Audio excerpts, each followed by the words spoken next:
오늘 말씀은 성전을 깨끗하게 하신 사건입니다. 그래서 성전 정화 사건이다 혹은 성전 청결 사건이다 이렇게 얘기하거든요. 모든 복음서에 다 나옵니다. 근데 독특한 게 하나 있어요. 요한복음에는 공간복음이라고 하는 마태, 마가, 누가에는 성전을 깨끗하게 하신 이 사건이 언제 나오냐면 거의 마지막쯤에 나와요. 십자가에 달리기 직전에. 근데 오늘 요한복음은 제일 앞에 서두에 지금 배치했거든요. 그래서 이거 가지고 우리 학자들이 보통 두 가지로 이야기합니다. 첫 번째는 두 번의 사건이 있었을 것이다. 처음에 예수님이 성전 정화 사건을 한번 행하셨고 마지막 십자가에 돌아가시기 전에도 한 번 또 이 일을 행하셨을 것이다. 이렇게 얘기하거든요. 저는 이것도 일리가 있다고 생각해요. 왜냐하면 공간복음에서 예수님이 말씀하시는 성전 정화 사건은 심판에 대한 메시지거든요. 근데 여기서는 내용이 좀 다르죠. 자, 그러면 왜 다른 복음서에서는 이 성전 정화 사건을 앞에는 기록하지 않았고 뒤에는 기록했는데 요한은 이걸 굳이 기록을 했는가? 또 하나의 이게 의견인 거죠. 굳이 앞에서 붙인 이유가 여러분 앞에 우리가 가나 혼인잔치를 한번 생각해 봅시다. 거기에 예수님이 물로 포도주를 바꾸시기 이전에 뭐라고 얘기하십니까? 내 때가 아직 이르지 아니하였나이다 라고 해서 예수님의 십자가 죽음에 대한 언급을 하잖아요. 그리고 오늘 본문에 있다고 우리가 살펴보겠지만 19절 한번 읽어볼까요? 한번 보시면 2장 19절 예수께서 대답하여 이르시되 너희가 이 성전을 헐라 내가 사흘 동안 이를 일으키리라. 뭐에 대한 설명입니까? 부활에 대한 이야기예요. 그러니까 요한은 1장에서도 보고 또 제일 마지막쯤에서도 예수님이 어떤 분이신지를 설명하려고 기록했다고 얘기합니까? 하나님의 아들이시고 그분이 구원자라는 것을 너희에게 믿게 하기 위해서 내가 이걸 기록했다 이렇게 말했잖아요. 그러니까 처음부터 예수님이 바로 십자가의 죽음과 부활로 모든 옛 언약을 성취하신 새로운 창조를 행하시는 하나님이시다. 이걸 처음부터 강조하고 있다는 거예요. 그래서 여러분 두 가지를 다 우리는 받아들일 수 있어요. 성전 정화 사건이 처음도 있고 후반도 있고 그래서 한 번이든 두 번이든 상관없어요. 예수님이 성전 정화 사건을 두 번 행하셨다라고 해도 되고요. 혹은 요한이 굳이 뒤에 있는 것을 앞으로 당겨서 예수님이 바로 어떤 분이신지를 설명하기 위해서 요한은 앞에 배치했다. 이 두 가지 다 괜찮습니다. 그래서 우리는 뭐 어디에 맞냐, 어디에 서야 되냐 이런 게 아니고 성전 정화 사건에 대한 의미가 무엇인지를 잘 이해하는 게 좋겠죠. 자, 그러면 우리 이 말씀을 한번 보겠습니다. 자, 우리 오늘 본문 2장 12절 같이 한번 읽겠습니다. 그 후에 예수께서 그 어머니와 형제들과 제자들과 함께 가버나움으로 내려가셨으니 거기에 계시지 아니하였습니다. 네, 가나 혼인잔치에는 이미 예수님의 어머니 마리아가 있었잖아요. 근데 이제 이때 이 혼인잔치가 끝나고 마리아도 예수님과 함께 동행한 거예요. 이 본문에 보면은 왜 그럴까요? 왜 가버나움이라는 곳에 내려가셨고 거기에는 여러 날 계시지 않았을까요? 바로 13절에 나옵니다. 유대인의 유월절이 가까웠기 때문이에요. 여러분 유월절이 뭔지 아시죠? 구약의 출애굽기에서 나온 절기인데요. 이 유월절은 애굽에서 구원해 주신 하나님의 은혜를 기억하고 감사하는 행사입니다. 사실 구약 성경에 보면 절기가 꽤 많이 나오거든요. 근데 그 모든 절기는 전부 다 하나님의 은혜에 감사하고 그 하나님께 예배하며 지내는 날입니다. 그러니까 하나님께서 정하신 거예요. 이때 나를 기념하고 기억해라. 내가 너에게 베풀어 주신 은혜를 기억해라. 이렇게 말씀하신 게 바로 절기입니다. 신명기 말씀에 보면은 여러 가지 절기가 있는데요. 이스라엘 남자가 모든 백성들이 지켜야 되긴 하지만 이스라엘 남자가 반드시 지켜야 될 세 가지의 절기가 있어요. 왜 남자냐? 남자가 이제 가장 또 가정의 대표이기 때문에 남자가 꼭 지켜야 되는 게 있습니다. 그게 바로 유월절, 칠칠절이라고 하는 오순절, 마지막 장막절이에요. 그러니까 매년 1년에 3번은 구약시대 때 이 절기를 지키기 위해서 모두 다 예루살렘 성전으로 모여야 했습니다. 다른 곳에선 예배드리지 않기 때문에 거기에 모여야 됐어요.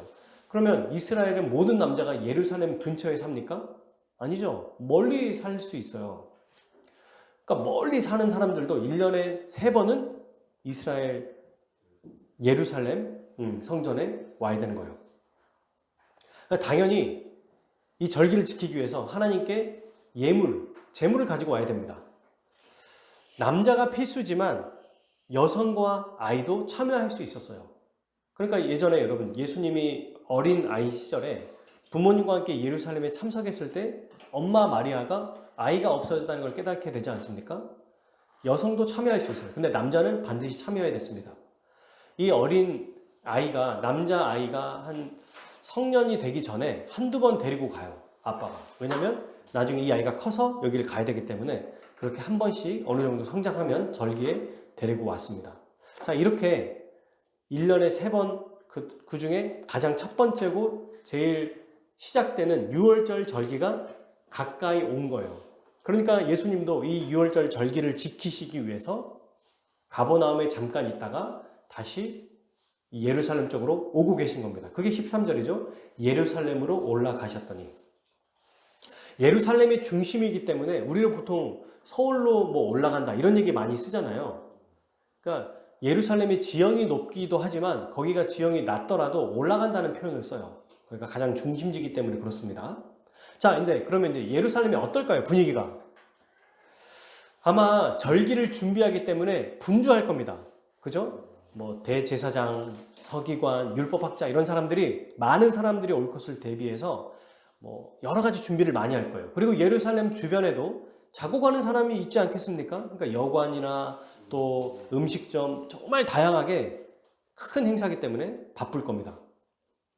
근데 여기에 누가 있었냐면 14절 한번 읽어봅시다. 성전 안에서 소와 양과 비둘기 파는 사람들과 돈 바꾸는 사람들이 앉아있는 것을 보시고 성전에 누가 있냐면 물건을 판매하는 사람들 또 돈을 바꿔주는 사람들이 있었던 거예요. 여러분 저도 군대 갔을 때 훈련소에 딱 들어가기 직전에 훈련소 그 앞에서 진짜 뭐 많이 파는 사람들이 있어요. 시계도 팔고 무슨 뭐 컴퓨터용 사인펜인가 뭐 그런 것도 팔고 이거 뭐 써야 된다고 그러고 나중에 막 속아서 몇 개 산 친구들도 있어요. 꼭 뭐가 필요하다고 막 앞에서 그런 장사를 하거든요. 성전은 지금 이런 가전제품이나 전자제품 같은 정도가 아니라 소가 들어와 있어요. 지금 소 한 마리만 들어있다고 생각해 보십시오.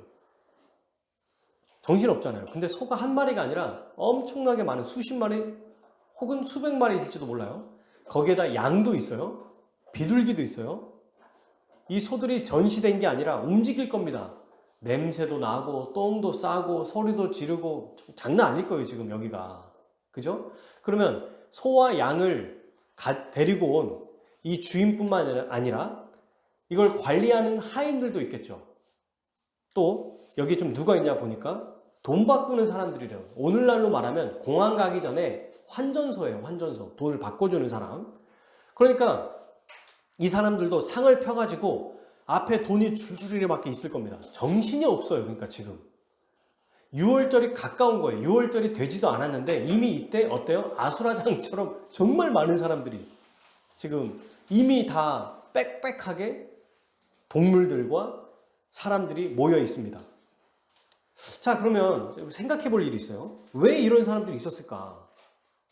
이거는 좋은 의도로 생긴 거예요, 여러분. 제사를 돕기 위해 있었습니다.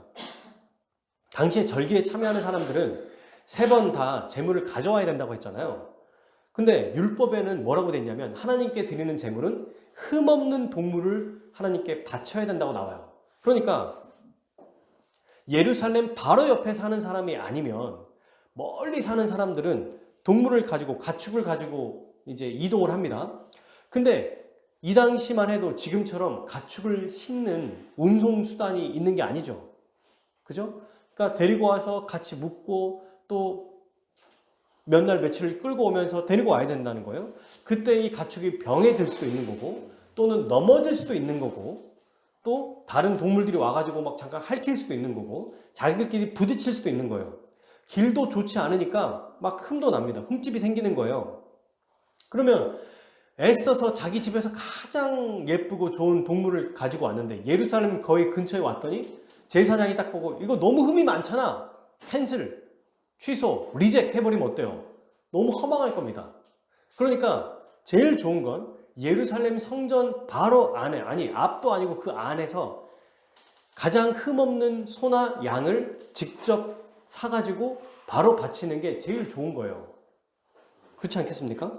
그리고 환전해 주는 사람은 왜 있냐면 예루살렘 성전에서는 로마 주화를 받지 않았어요. 왜일까? 사람들이 이렇게 생각해요. 아, 로마 제국의 통치하는 제국의 돈이니까 안 받는 걸까? 혹은 로마 주화에는 누가 그려졌냐면 황제의 형상이 그려져 있거든요. 그것 때문에 안 받은 건 아니에요. 두로 동전이라고 해서 두로도 이방인 나라거든요. 그 나라 동전을 받았습니다. 왜 그랬냐면 두로 동전에 은이 훨씬 더 많이 들어있기 때문에 그랬어요. 그러니까 성전에는 은으로 많이 바쳤거든요. 근데 그 동전이 두로 동전이라는 곳이 두로 동전이 은이 많이 들어있었기 때문에 그 두로 동전으로 환전해 줬습니다. 당시에는 로마 주화들이 동전이 많이 활용돼 있었는데 그거를 두로 동전으로 바꿔서 헌금했던 거죠. 물론 두로 동전에도 헤라클레스라고 하는 이 형상이 그려져 있거든요. 그래서 뭐 어떤 학자들은 그 두로 동전도 형상을 지운 것으로 바꿔줬다 이런 얘기도 있어요. 어쨌든 간에 뭐 형상이 있든 없든 환전을 했던 거예요. 돈을 바꿔주는 사람들이 있었어요. 그러니까 여러분 두로 동전 형상이 그려져 있든 안 그려져 있든 그걸 가지고 있는 사람들이 아니면 반드시 여기 와서 동전을 바꿀 수밖에 없었던 겁니다. 근데 문제는 이런 사람들을 보고 예수님이 어떻게 하셨는지 오늘 이 말씀의 아주 중요한 모습인 거죠. 15절 같이 읽겠습니다. 시작. 노끈으로 채찍을 만드사 양이나 소를 다 성전에서 내쫓으시고 돈 바꾸는 사람들의 돈을 쏟으시며 상을 엎으시고 16절. 비둘기 파는 사람들에게 이르시되 이것을 여기서 가져가라. 내 아버지의 집으로 장사하는 집을 만들지 말라 하시니. 네, 지금 어떻게 하시냐면 예수님이 노끈을 가지고 온 다음에 그것을 채찍으로 만들어요. 그래서 채찍을 만든 다음에 그걸로 양이나 소를 때립니다. 여러분 양이나 소 같은 걸 가지고 자 저리 가 이렇게 말한다고 쫓겨나지 않거든요. 때리니까 쫓아나는 거예요. 자 이거를 여러분들에게 잘 이해시키기 위해서 제가 그림을 가져왔어요. 굉장히 재밌는 그림이에요. 초창기부터 이 예수님의 성전 정화 사건에 대한 그림이 있는데 수십 장, 한 열 몇 장이 있는데 그 중에 딱 3개만 제가 가져왔어요. 제일 먼저 1304년 조토 디 본도네 이름도 어려워요. 이분이 그린 그림입니다. 자 보세요. 이렇게 돼 있어요. 약간 우시하는 것 같죠? 약간 그죠? 여기 노끈이 조그매요. 그래서 이 사람들은 깜짝 놀라고 있고 지금 이러고 있습니다. 자 그리고 시간이 좀 더 지나서 1651년 루카 조르다노라는 사람이 쓴 그린 그림이에요. 자, 이 그림에는 조금 더 발전해서 이렇게 이게 굉장히 리얼합니다. 보십시오. 지금 상황이 이렇다는 거예요. 그죠? 그냥 뭐 사람들 다 도망가고 양이나 염소 막 메고 뛰어가고 동전 엎어지고 그리고 가장 최근 2008년도 콜버트 고티에라는 분이 그린 그림입니다. 예수님의 표정을 한번 잘 보십시오. 이렇게 돼 있어요. 비둘기 날아가고 사람들 돈 엎어지고 그죠? 예수님 화내시고 마치 주인이 하인들 막 깽판 치고 있는 하인들에게 막 함부로 하고 있는 뭐 저리 가 이러면서 다 엎어뜨리는 그런 장면 같지 않습니까? 네. 인터넷으로도 한번 보여드릴게요. 이게 잘 보일지 모르겠습니다. 너무 멀리 돼 있어서. 이렇게 돼 있어요. 나중에 우리 영상을 보시면 더 분명하게 보이실 거예요. 이렇게 첫 번째 그림은 참 귀엽죠. 우시하고 계시는 예수님. 두 번째는 거의 뭐 사람 패고 계시는 것 같은 장면. 세 번째는 거의 뭐 다 뭐 완전히 흐트러뜨리는 장면. 이런 장면입니다. 지금 그러니까 그냥 이렇게 저리가 이렇게 이 정도가 아니라 채찍으로 다 뒤집어 엎어는 거예요. 그래서 완전히 성전을 엎어버린 겁니다. 양이나 염소만 뛰어다녀도 막 사람들이 움직이기가 힘들 텐데 소가 막 돌아다닌다고 생각해 보세요. 소가 갑자기 나가버려요? 그러면 누가 같이 따라 나갈까요? 주인도 따라 나가겠죠. 하인도 따라 나갑니다. 환전소에 돈을 엎어버립니다. 상을 뒤집어 엎어버려요. 그러면 돈이 떨어지니까 누가 짚고 있어요? 그 주인이, 동전 주인이 막 죽을 거예요. 지금 그러니까 아수라장, 진짜 말 그대로 정말 정신이 없는 곳. 근데 그곳에는 예수님이 계속 막 엎고 계시고 계속 막 동물들을 때려서 쫓아내고 계시는 장면입니다. 왜 이렇게 하셨나? 그 이유가 뭔가? 예수님이 먼저 하신 말씀 16절, 이것을 여기서 가져가라. 내 아버지의 집으로 장사하는 집을 만들지 말라. 내 아버지 집, 하나님 아버지께 제사를 드리는 그곳은 바로 하나님께 예배하는 곳입니다. 장사하는 곳이 아니죠. 그리고 이사야 말씀에 보면 내 집은 만민이 기도하는 집이라. 하나님께 예배하고 기도하는 곳인데 지금 이들은 뭘 하고 있냐면 장사를 하고 있는 거예요. 좋은 의도로 생겼다고 하지만 여러분 이 당시에 실제로 그 문헌에 보면은 뭐라고 돼 있냐면 상상할 수 없을 만큼의 폭리를 취한 사람도 있다고 나와요. 대부분. 왜냐면 바로 앞에 자기도 그거를 양이나 소를 데리고 오고 막 해야 되니까 바로 앞에서 부르는 게 값이라는 거 있죠. 또 환전도 굉장히 비싼 환율을 매겨서 팔았던 겁니다. 자, 근데 문제는 우리가 여기서 이렇게 그칠 게 아니에요. 이 사람들이 보십시오. 성전에서 이렇게 동물을 팔고 환전할 수 있는 그 이유가 뭐였을까요? 이렇게 할 수 있는 근거는 뭐죠? 그렇죠. 뒷배경이 있는 거예요, 지금.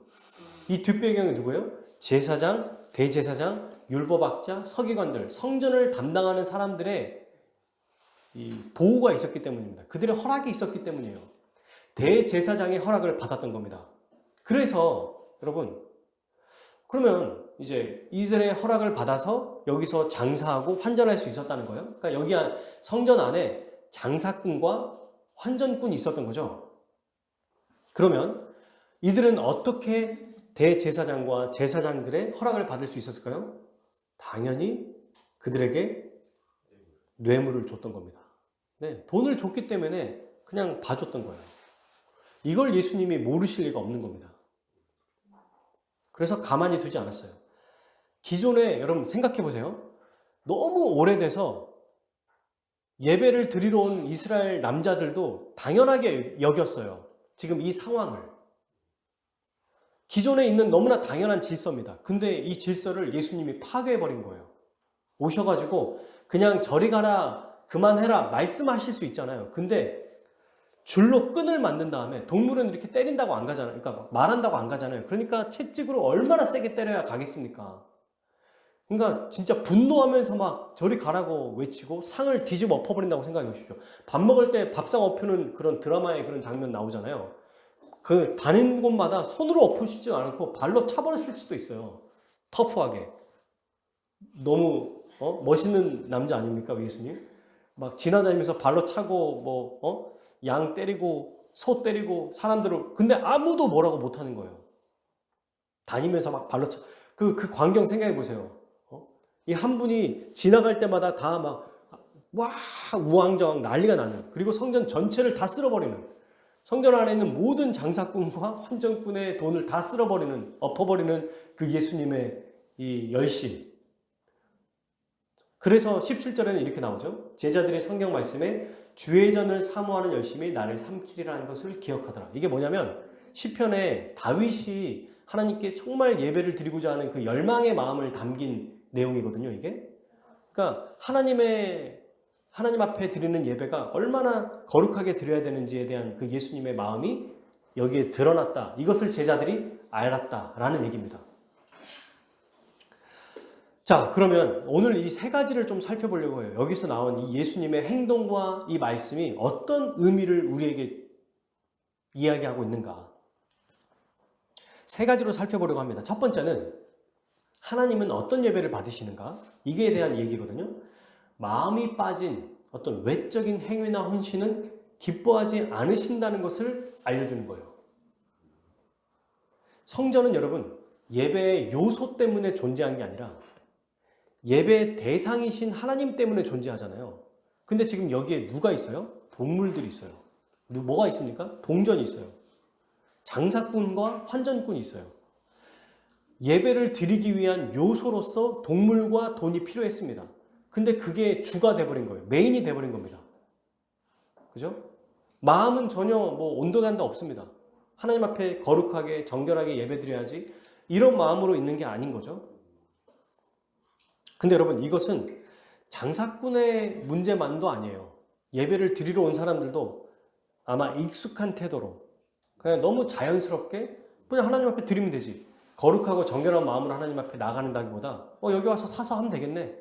마치 우리가 아무것도 안 하고 막판에 그냥 어떤 것들을 딱 행하고 이렇게 하면 되겠지 뭐. 구색만 맞추면 되겠지. 이런 생각이 아주 예수님이 말씀하신 거죠. 이런 예배는 하나님이 받으시지 않는다.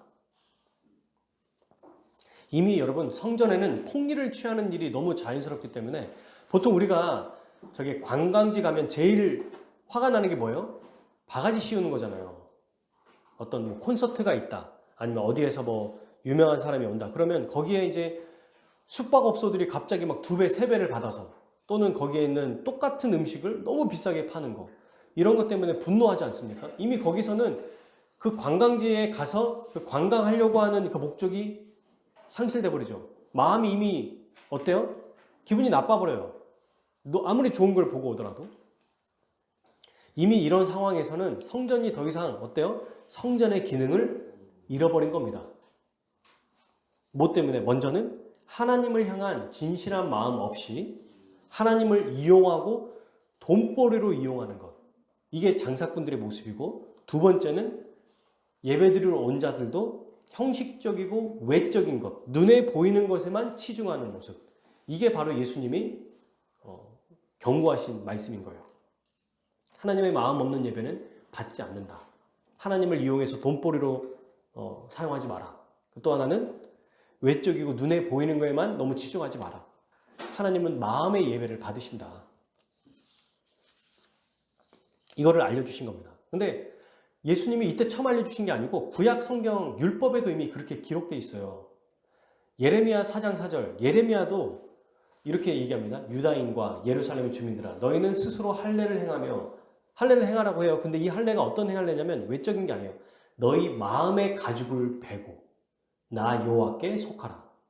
그렇지 아니하면 너희 악행으로 말미암아 나의 분노가 불같이 일어나 사르르니 그것을 끌 자가 없으리라. 뭘 베라고요? 마음의 가죽을 베래요.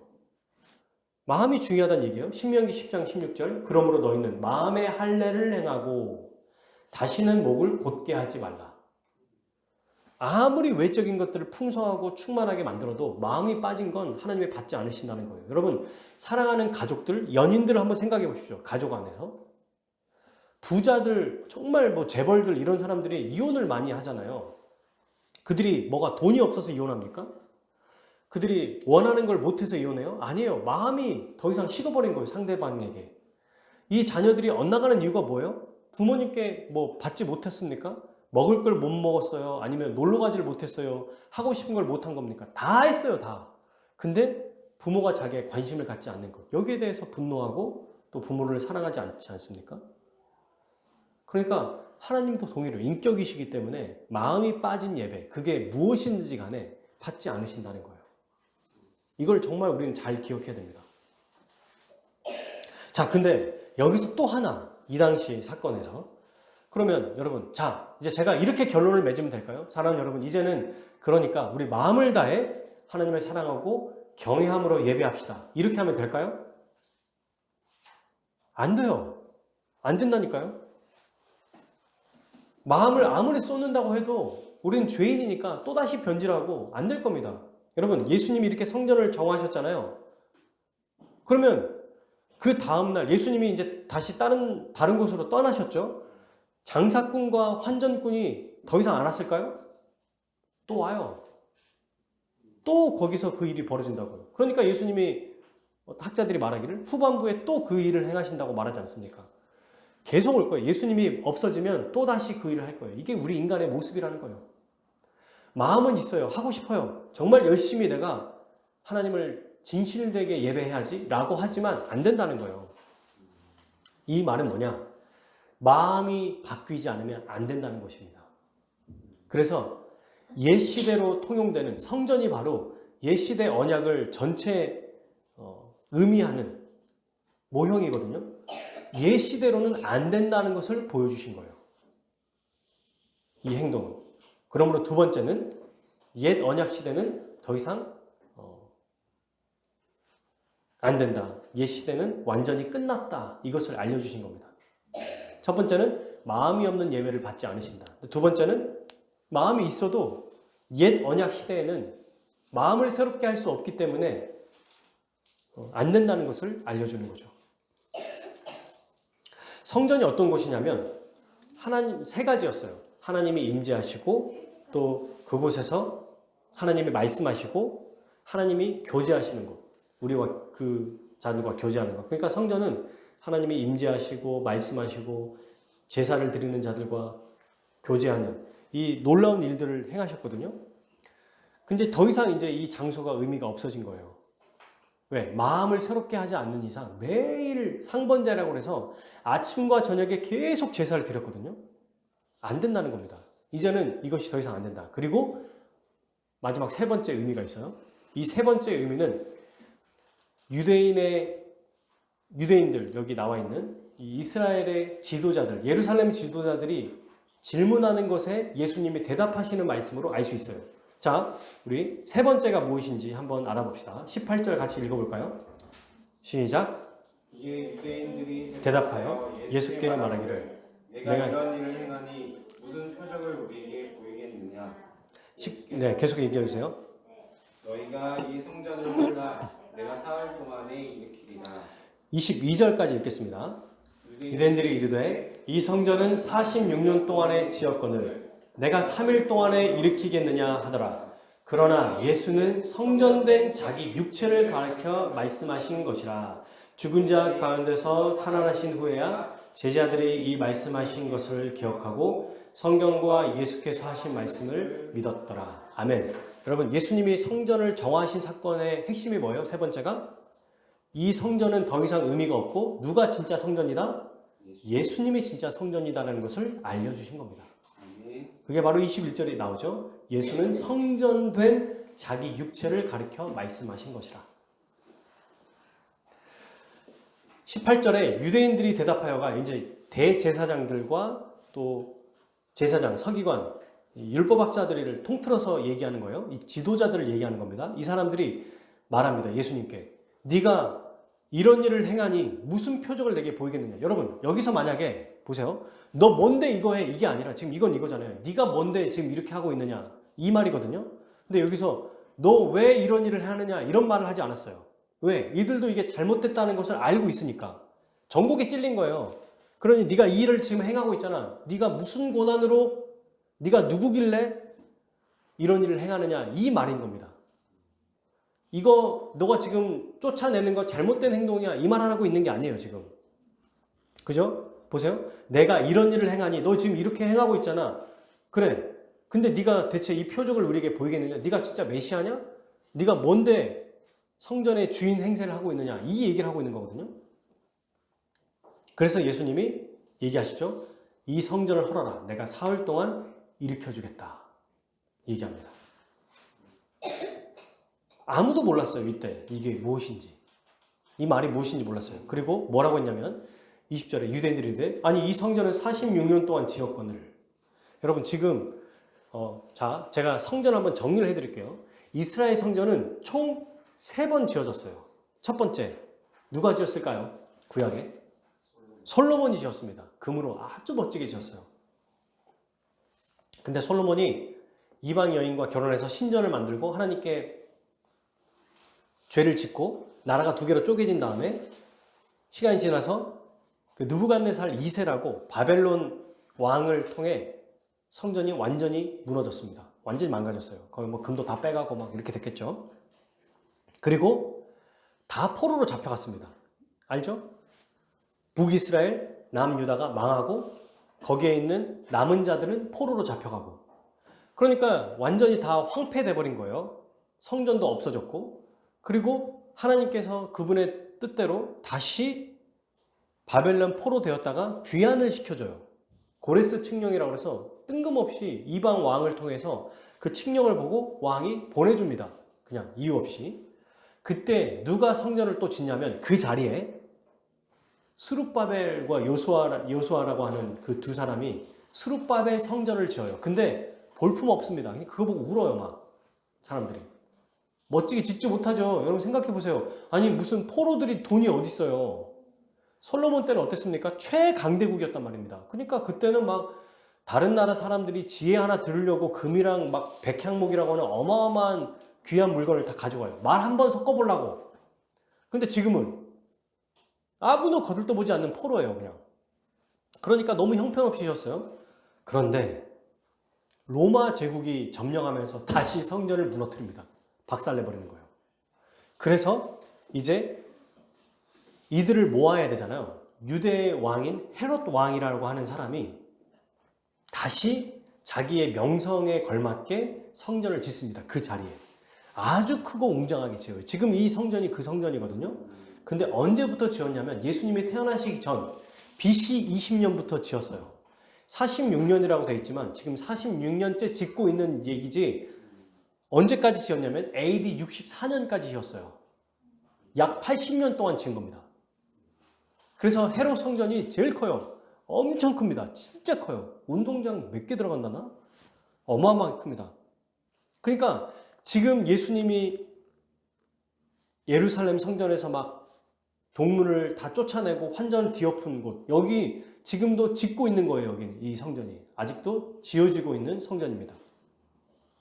근데 여러분 참 신기한 게 AD 64년에 성전을 다 완공했거든요. 얼마나 멋지게 완공했을까요? 그죠? 근데 예수님이 두 번째 이제 그 성전을 정화하실 때 뭐라고 했냐면 유대인들에게 이 돌 위에 돌 하나 남겨지지 않을 것이다, 이 얘기했잖아요.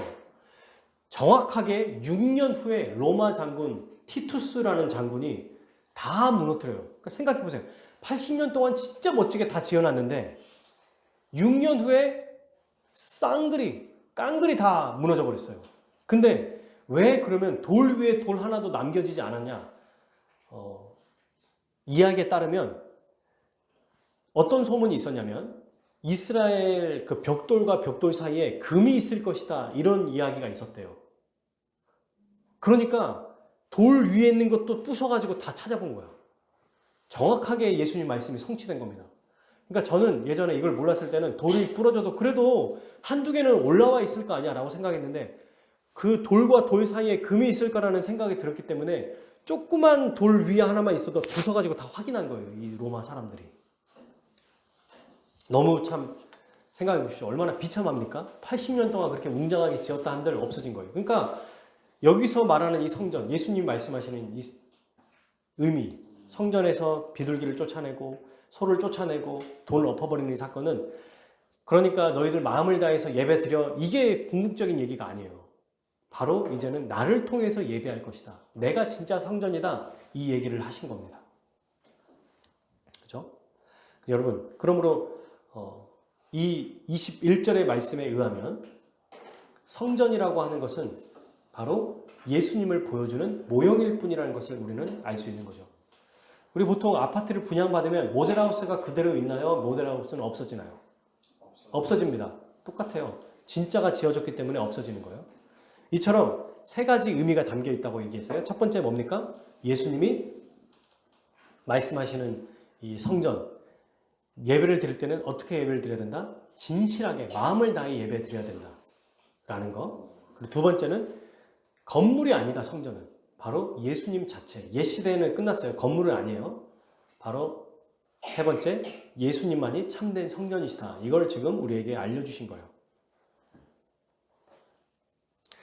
참된 성전이신 예수님을 통해서 바르게 예배드릴 수 있거든요. 그래서 예수님만이 참된 성전이라는 것을 알려주셨습니다. 당연히 아무도 이해할 수 없었어요. 여러분, 이 사건은 말라기 3장 1절과 1절에서 3절까지의 말씀을 성취하신 거예요. 자, 한번 우리 말라기 말씀 한번 찾아볼까요?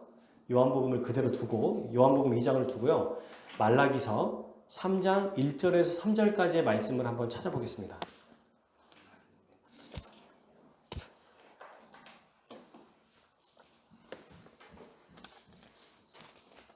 자, 함께 읽겠습니다. 시작. 만군의 여호와가 이르노라. 보라, 내가 내 사자를 보내리니 그가 내 앞에서 길을 준비할 것이요 너희가 구하는 바 주가 갑자기 그의 성전에 임하시리니 곧 너희가 사모하는 바 언약의 사자가 임하실 것이라. 그가 임하시는 날을 누가 능히 당하며 그가 나타나는 때에 누가 능히 서려. 그는 금을 연단하는 자의 불과 포백하는 자의 잿물과 같을 것이라. 그가 은을 연단하여 깨끗하게 하는 자 같이 앉아서 레위 자손을 깨끗하게 하되 금같이 그들을 연단하니 그들이 공의로운 제물을 나 여호와께 바칠 것이라. 아멘. 여러분, 이 말씀 이해가 되죠? 이제 예수님이 언약의 사자로 오셔서 어떻게 해요? 임하셨는데 2절 누가 능히 당하겠느냐, 누가 그를 감당하겠느냐, 다 뒤집어 엎어버립니다. 완전히 깨끗하게 버려요. 어떻게? 금을 연단하는 것처럼, 불로 표백하는 것, 빨래할 때 하얗게 만든 것처럼 완전히 깨끗하게 만들어버립니다. 어떻게? 우리의 마음을. 그래서 3절 연단하는 자같이 레위 자손, 하나님의 백성을 그렇게 만들어주십니다. 우리를. 그래서 공의로운 제물, 예수 그리스도로 인해서 그리스도 안에서 하나님이 받으시는 예배를 바치게 하신다는 얘기예요.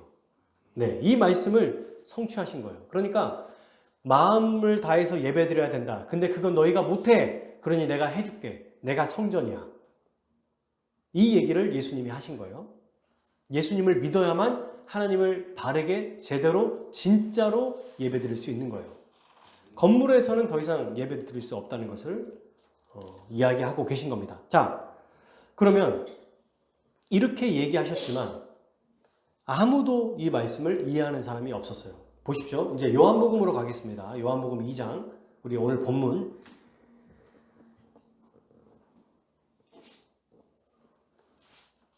20절. 유대인들이 이르되 이 성전은 이렇게 46년 동안 지었는데 내가 3일 동안 이렇게 하겠느냐? 전혀 이해하지 못하죠. 여전히 그들은 어디에 매여 있어요? 건물에 매여 있어요. 여호와의 언약의 사자가 왔음에도 불구하고. 그죠? 말라기 말씀을 누구보다 더 잘 알 거예요. 너희가 그렇게 사모하는 바가 성전에 임하신다고 했잖아요. 갑자기 오셨단 말입니다.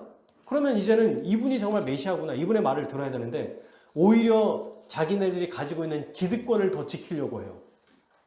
이런 모습을 보입니다. 자, 그리고 제자들 역시 이때는 몰라요. 22절 죽은 자 가운데서 살아나신 후에야 제자들이 말씀하신 것을 기억하고 성경과 예수께서 하신 말씀을 믿었더라. 이들도 똑같다는 거예요. 참된 성전이신 예수님이 성령을 보내주시고 성령을 통해서 믿음이 생겼을 때 그때 제대로 예배할 수 있는 자, 그때 예수님 말씀을 믿었다고 얘기하고 있습니다. 그러니까 제자여도 별 수 없는 거예요. 똑같습니다. 예수님의 은혜를 받지 않으면, 그분의 보내주시는 그리스도의 영을 받지 않으면 똑같다는 거예요. 자, 그러면 나머지 사람들은 어떻게 했는가? 23절부터 25절까지 말씀이거든요. 6월절에 예수께서 예루살렘에 계시니, 이제 6월절이 됐어요, 여러분, 마침내. 그때 어떤 일이 벌어져요? 예수님이 예루살렘에 계셨어요. 여러분 생각해 보십시오. 제일 중요한 날 예수님이 이때 없어야 장사꾼이랑 환전꾼이 다시 올 텐데 못하는 거야 지금. 그러니까 예수님은 이 6월절 절기를 아주 잘 지킬 수 있도록 지금 계신 거죠. 여기서 뭘 하신 거예요? 근데 예배를 잘 드리게 하시는 거? 이 말은 그분이 성전이라는 것을 아예 대놓고 증명하는 거잖아요. 6월절에 딱 계시는 거는. 그러면서 뭐 하십니까? 표적을 행하세요. 이 표적은 요한이 기록하지 않았습니다. 많은 표적을 행하셨어요.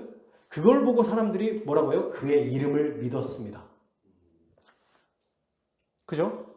6월절에 정말 네가 누구냐라고 했는데 이들에게는, 유대인 지도자들에게는 보여주지 않았지만 실제로 6월절에 수많은 표적을 행하셔서 많은 사람들이 예수님이 정말 참된 하나님의 아들이라는 것을 믿게 하셨어요. 그리고 예수님의 의도는 뭐냐면 이 성전이 아니라 이제는 나를 의지해서 예배해야 된다. 이걸 보여주신 거거든요. 그래서 여러분 요한복음에 보면은 사마리아 여인이 다음에 우리가 배우겠죠. 우리가 어떻게 예배해야 됩니까? 그림심산입니까? 아니면 저기 에바이산입니까? 이렇게 물어봐요. 그랬더니 뭐라고 말합니까? 예배하는 자는 이 산도 저 산도 아니니 신령과 진정으로 예배할지니라. 이제는 신령, 성령으로, 영과 진리로, 진리, 예수 그리스도, 나를 통해서 성령과 함께 성령을 통해 예배드려야 된다. 그건 장소를 얘기하는 게 아니라 바로 나를 통해 예배해야 된다. 이 얘기하신 거거든요.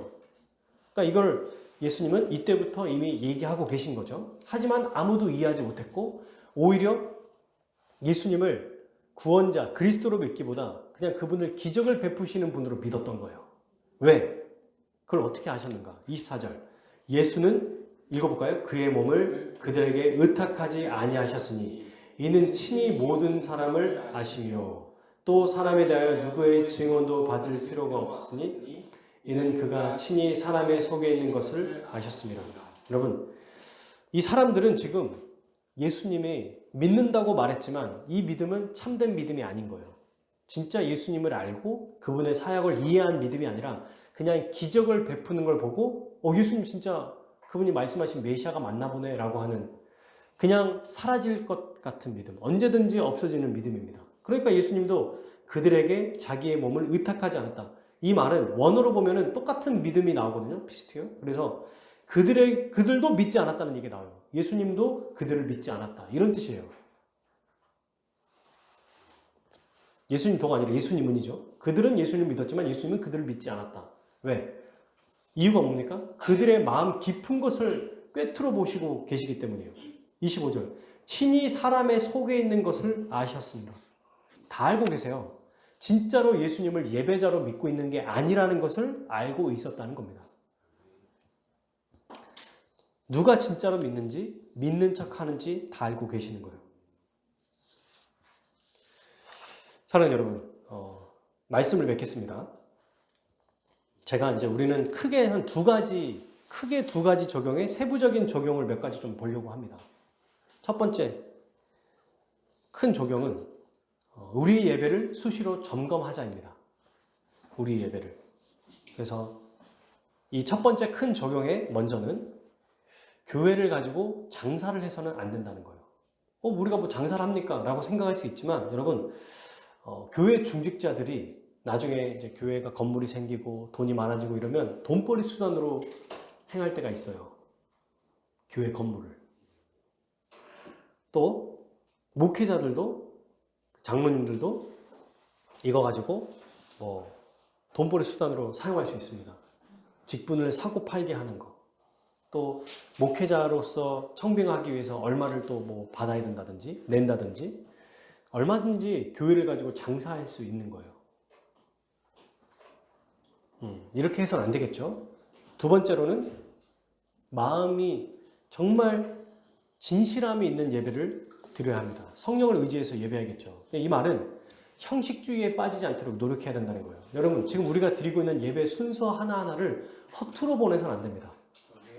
네, 처음 시작부터 우리가 하나님을 처음 시작하는 그 예배전 찬양부터 또 송영 찬양부터 마지막까지 하나로 흐트러 보내서는 안 된다는 거죠. 적극적으로 정말 참여할 수 있도록 우리의 마음을 점검하고 또 노력해야 되는 게 필요합니다. 근데 이건 우리 힘으로 안 돼요. 그러니까 우리가 성령을 의지해서 예배 드리는 거예요. 그리고 세 번째, 예배 드릴 때 예수 그리스도로만 충만하게 예배할 수 있다고 생각하고 믿어야 돼요. 예수 그리스도를 통해서만 충만하게 예배할 수 있다. 이걸 믿어야 된다는 거예요. 왜냐하면 어떤 사람들은 예배당의 구조와 크기와 구조를 더 많이 생각해요. 우리가 예배를 잘 드리려면 교회가 보통 이 정도는 돼야 돼. 우리가 예배 잘 드리려면 성가대가 있어야 돼. 찬양팀이 있어야 돼. 찬양팀에서도 어떤 악기가 있어야 되고 뭐가 있어야 돼. 우리 이거 없으니까 예배를 잘 못 드려. 이런 얘기 할 수 있거든요. 이런 생각 가질 수 있단 말입니다. 근데 그게 아니에요. 참된 성전이신 예수 그리스도, 그분을 통해서만 충만하게 예배할 수 있다는 것을 기억해야 돼요. 보이는 외적인 것들은 그냥 부수적인 겁니다. 있어도 좋고 없어도 좋은 거예요. 있으면 더 좋은 거죠. 역시 우리가 이렇게 사람들이 예배를 못 드리는 이유는 역시 이런 게 부족해서 그래. 애들이 요즘에 왜 예배 안 모이지? 발란스 잔치를 안 해서 그런 거 아닐까? 보통 교회에서는 막 이런 거 청년들이 왜 안 모이는 줄 알아? 남녀들이 많이 없어서 그래. 보통 결혼할 수 있는 대상들, 이렇게 많은 사람들을 찾아가야 또 이렇게 와서 적극적으로 예배드리지. 이런 모든 방법들이 다 사실은 1차적인 게 아니라는 겁니다. 예수 그리스도 그분만 있으면 된다는 생각을 가지고 있어야 돼요. 주님만으로 충분하다라는 거. 네.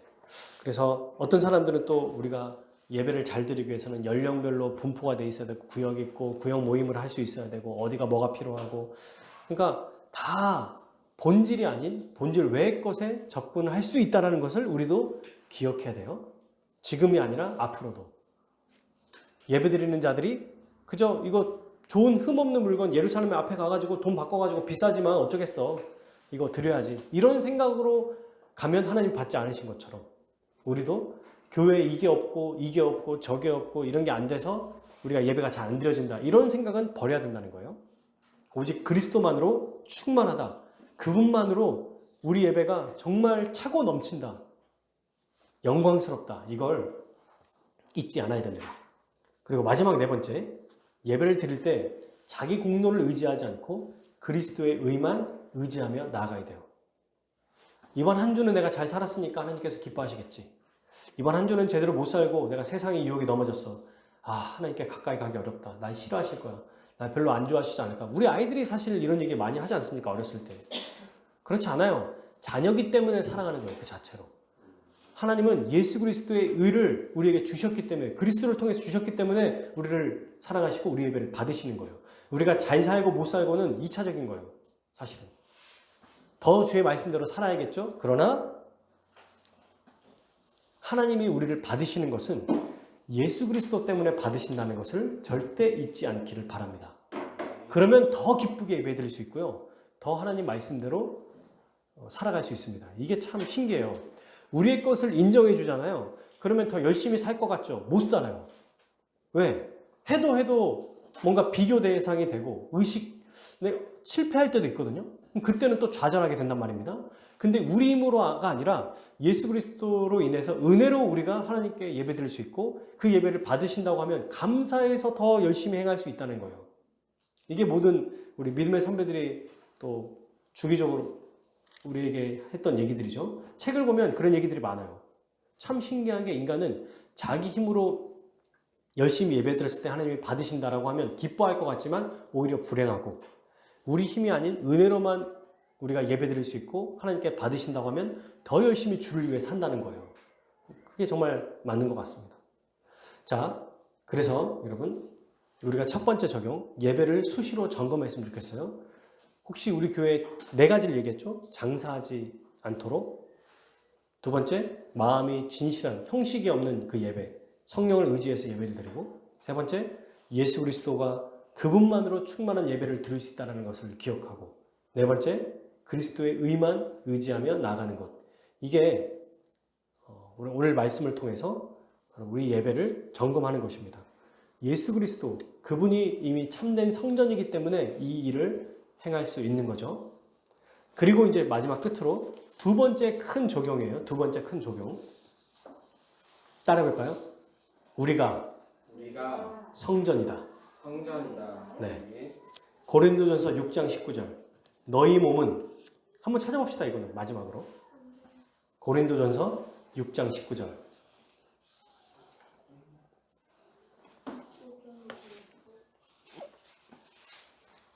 고린도전서 6장 19절. 이런 걸 체크해서 이렇게 해주셔도 좋겠죠.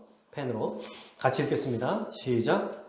너희 몸은 너희가 하나님께로부터 받은 바 너희 가운데 계신 성령의 전인 줄 알지 못하느냐.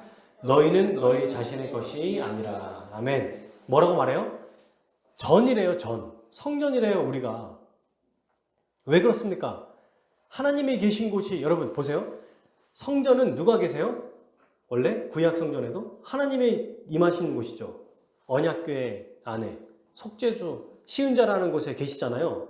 그죠? 성소와 지성소의 지성소 안에 언약궤 안에 거기에 계신다고 말씀하셨어요. 즉 하나님이 계신대요. 근데 예수님이 오셔서 이제는 하나님이신 그 예수님 자체가 성전이라고 얘기하셨어요. 근데 왜 우리도 성전이냐? 예수님을 믿음으로 성령 하나님이 우리 안에 들어오셨기 때문에 그래서 우리가 성전이라고 얘기하는 겁니다. 참된 성전이신 예수님을 믿음으로 성령님을 받아서 그분과 연합하여 성전이신 예수님과 연합하고 우리 또한 성령께서 오셔서 성전이 된 거예요. 그러므로 여러분 우리가 하나님을 바르게 예배한다라는 것은 한 몸 된 우리 교회의 지체를 위해서 살아가는 것을 얘기하는 거예요. 이게 너무 중요합니다. 그러니까 앞에서 우리가 우리의 예배를 수시로 점검하자는 우리의 개인적인 부분과 또 어떤 공통적으로 해야 될 일들을 얘기하지만 두 번째 좀 더 의미가 있는 것은 바로 참된 성전인 교회를 위해 더 많이 애쓰고 노력하고 신경 쓰는 것. 이게 정말 하나님께서 받으시는 예배라는 거예요. 왜냐하면 하나님은 로마서 12장 1절 2절에서 뭐라고 하십니까? 너희 몸을 하나님께 드리라고 말씀하셨잖아요. 그러니까 우리는 이 두 가지를 동시에 해야 됩니다. 예수님이 말씀하셨죠? 성경의 가장 큰 계명이 무엇입니까? 하나님을 사랑하고 이웃을 사랑하라. 하나님께 진실되게 예배드릴 뿐만 아니라 이 진실되게 예배드리는 것은 반드시 이웃사랑으로 나타난다는 거예요. 반드시 하나님을 거룩하신 하나님을 찬양함과 동시에 성전 자체인 교회 지체를 돌보는 것, 그를 위해서 우리의 몸을 사용하는 것, 이게 하나님이 기뻐 받으시는 예배라는 거예요. 만약에 하나님을 예배한다고만 하고 지체를 돌보지 않으면 야고보서에서는 뭐라고 말합니까? 거짓말하는 거라고 얘기해요. 예배가 아니라고 얘기합니다. 이 두 개는 반드시 연결되어 있어요. 하나님을 사랑하면 반드시 하나님이 원하시는 것, 그분을 높이고 이렇게 공적인 예배를 드릴 뿐만 아니라 그의 자녀들을 먹이고 입히고 돌보는 것을 기뻐하시는 거예요. 그러니까 만약에 그저 하나님께 예배 드린다고 하고 형식적인 예배가 아닐지라도 정말 열심히 교회 와서 기도하고 말씀 듣고 부흥에 참석하고 새벽기도 나오고 수요예배하고 모든 걸 다 할지라도 다른 성도를 돌보지 않으면 자기만 생각하고 살아가는 사람, 사실은 이것을 장사하는 행위로 볼 수 있다는 거예요. 환전하는 행위. 받지 않으시는 거예요, 그 예배는. 왜? 오로지 자기만을 위한 예배거든요, 이거는. 그러므로 하나님의 마음을 헤아리는 예배가 바로 성전이신 예수 그리스도, 그분의 몸인 우리 교회 지체들을 섬기고 돌보고 관심을 갖는 것, 이게 진짜 하나님 앞에 바르게 예배하는 것입니다. 그러므로 저는 우리 사랑하는 모든 성도들이 지금도 너무 잘하고 있고 앞으로도 이 정말 형제를 사랑하고 자매를 사랑하고 교회를 살아가는 것이 이게 그냥 하나님의 명령이다 정도가 아니라 정말 이것은 성전으로서 우리가 예배드리는 아주 중요한 모습 중에 하나구나. 이것을 기억했으면 좋겠어요. 그러니 사도신경에도 성도의 교제를 믿는다고 얘기하지 않습니까? 성도의 교제를 믿는 거예요. 이게 충만하기 때문입니다. 그러므로 이제 우리 주 예수님이 왜 십자가에 죽고 부활하셨는지를 잘 우리가 생각한다면 우리가 정말 하나님을 예배하고 또 하나님의 백성인 우리 지체들을 사랑하고 섬기는 것이 우리 주 예수님이 오신 목적, 그것을 이루는 것임을 우리가 잘 기억하고 살았으면 좋겠어요. 그게 요한이 의도한 거예요. 십자가에 죽고 부활하신 것. 결국 이 일이 뭐냐? 왜 이걸 행하셨느냐? 하나님을 예배하고 이웃을 사랑하기 위한 것. 이것을 생각하고 이번 한 주 동안에서도 이 성전 청결 사건을 기억하면서 어떻게 내가 참된 성전을 깨끗하게 하고 살아갈 것인지를 잘 기억했으면 좋겠어요. 그래서 오늘 주보의 제목이 뭐라고 되어 있습니까? 한번 읽어볼까요? 마지막으로 주보의 제목 시작. 참된 성전을 깨끗하게 하고 살아가라. 네, 교회를 깨끗하게 하는 것, 하나님을 예배하고 진실하게 예배하고 또 교회를 사랑하는 것, 지체를 사랑하는 것, 이게 바로 우리 예수님이 우리에게 하신 말씀임을 기억했으면 좋겠습니다. 우리 함께 교회 이 찬양하고 같이 하나님 앞에 기도하겠습니다.